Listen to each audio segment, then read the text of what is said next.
gracious secretary. Thank you. Yes, ma'am. Congressman, I watched your career since you were elected. I was a big fan. I know you've done a lot of great things. And with all due respect, you did something this week that shook me to my core. Just this week? Well, when you voted that gay marriage bill, right? Most of the people in this room are Christians. We believe marriage is between a man and a woman. I personally don't care what adults do behind closed doors, okay? You just said that you thought we should have less federal government. But you're proposing a federal law that would overcome the state's right to determine those things. So that's kind of contradictory. The other thing, you insulted all 147 of your colleagues that voted for that, because there is nothing in that bill. That racism, that's one of those distractions they threw at us. Keep them distracted, call it the race card. What it's about, here's the question, what it's about for me that I see through the lines, they're after the church. And the big part of that slippery slope that you voted for, okay, is if that happens and a pastor in good conscience says to a gay couple, I can't marry you, they can lose their church. So we lose this church, we lose that church, we lose this church, and the next thing you know, that's the question. Why did you do that? Yeah.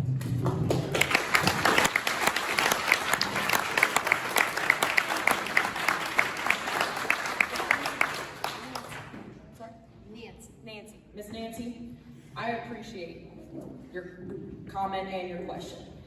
And respectfully, I have to disagree because there's quite a few things that you stated that aren't accurate.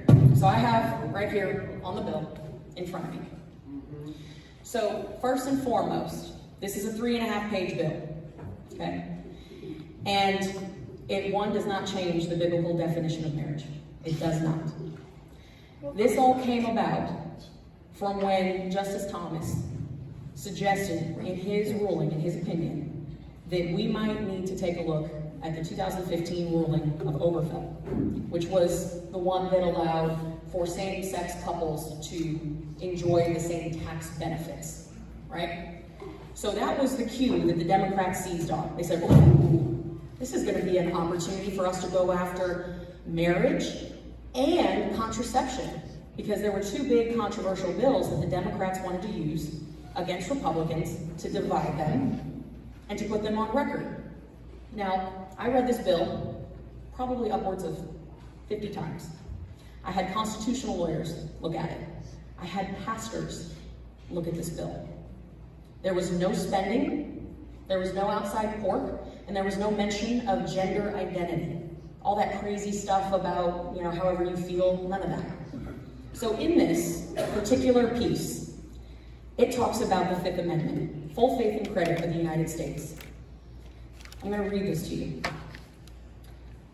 No person acting under color of law may deny, under full faith and credit, to any public act, record, or judicial proceeding of any other state pertaining to a marriage between two individuals on the basis of sex, race, ethnicity, or national origin of those individuals.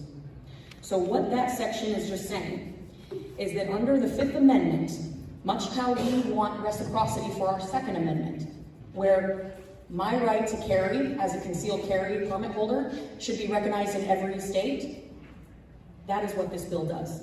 This is reciprocity of civil unions. And it's saying that states that forbid people to marry who are of different national origin or different races, which, as I said, it talks about race, and there have been states that have denied marriages in the past because of racial issues. Because of that, that is why I said I cannot square my oath that I took to the United States Constitution and pick what I want to uphold one day to the next. The 14th Amendment guarantees equal protection under the law for every U.S. citizen.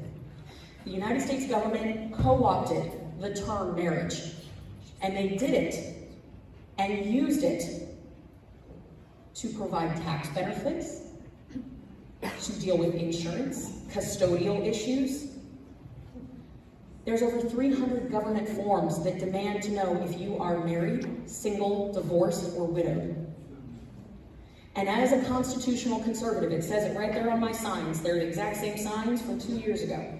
As a constitutional conservative who took an oath to the United States Constitution, I cannot, in good conscience, deny equal protection under the law of the 14th Amendment and the 5th Amendment, full faith and credit, because I don't like that in that term.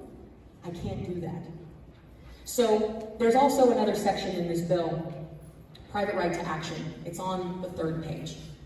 And it says specifically that no church can be held liable. Specific.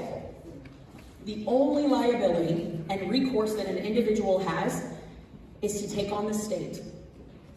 So, for example, if an interracial couple or a same-sex couple were to transfer militarily, and actually this is a true scenario. I had a lieutenant colonel who is in a same-sex union contact me. His marriage would not be, or his union, would not be recognized in the state of Florida if the Supreme Court were to get rid of the ruling from 2015.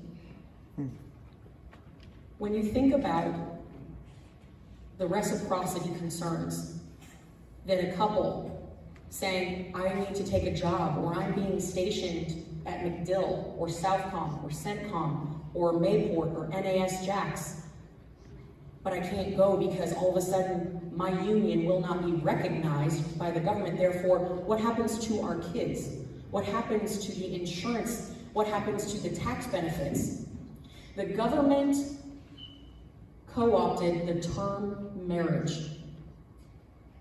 In this sense, they are using it as a legal agreement, a legal contract between two consenting adults. And any single person who is discriminating is not following the Constitution. And I have said it repeatedly, the Constitution is not a la carte. I cannot pick and choose which amendments I want to uphold from one day to the next. That's what Democrats do. It is tough, it is hard. And I went into it knowing full well that people back home were going to be angry and they were going to say, I can't believe you did this. But I go back to what I said earlier. You're smart. You're thoughtful.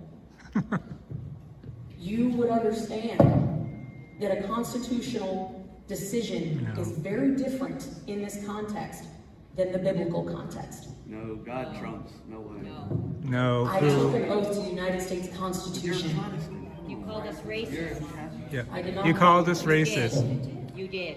This bill prohibits it says that you cannot discriminate based on race. But you called all of your colleagues and all of us that think the way you did racist. I said the vote was a racist vote. No, you said they were racist. I have the vote. We're gonna have to disagree, Miss Nancy. Well, it's in writing. We're gonna have to agree to disagree on that. Okay, go ahead. Congresswoman, so you know Loving versus Virginia is the court case 1960. Okay, so explain to me why that's settled law, right? That's in a marriage. It's legal. It was absolutely, that was settled law in 1967. So what the Democrats did, they took a comment by Clarence Thomas, and they're using this as a wedge issue. This is a wedge issue. So they put 47 of you into a wedge position, and your 147 colleagues, and this is just a do you think, has anyone been prosecuted for interracial marriage since 1967? No. Loving versus Virginia is settled law. Clarence Thomas knows this. What Clarence Thomas said was not legislature. He was just making a comment as one of 5 justices, and he can't do anything until the legislature makes the law. He doesn't make the law, Congress does. So this is just a wedge issue that 47 Republicans bought into. Yeah.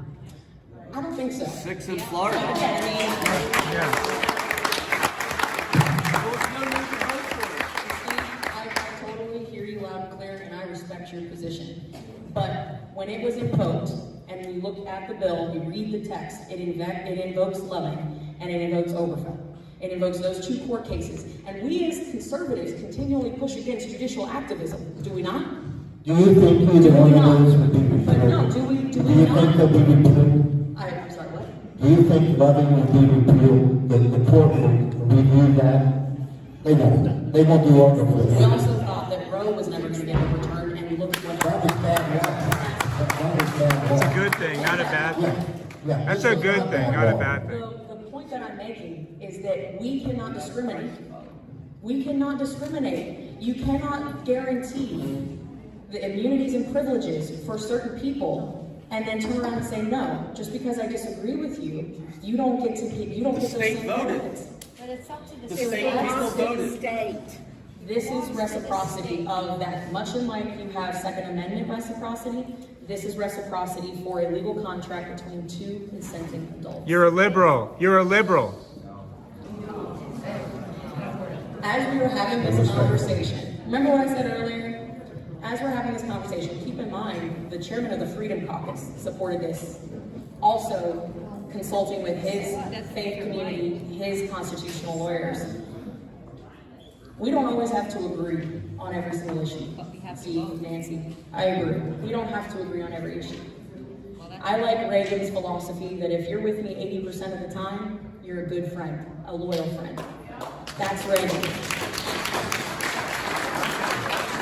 And as we're sitting here having this debate, and everyone's cameras are out, Speaker Pelosi is somewhere between Singapore and Taiwan, and China is threatening military action. The Senate is taking up a $1 trillion budget bill that will increase taxes. We continually have major issues that will impact us in major, significant, direct ways, and this is the distraction. And you voted with her. You and 5 others voted. I have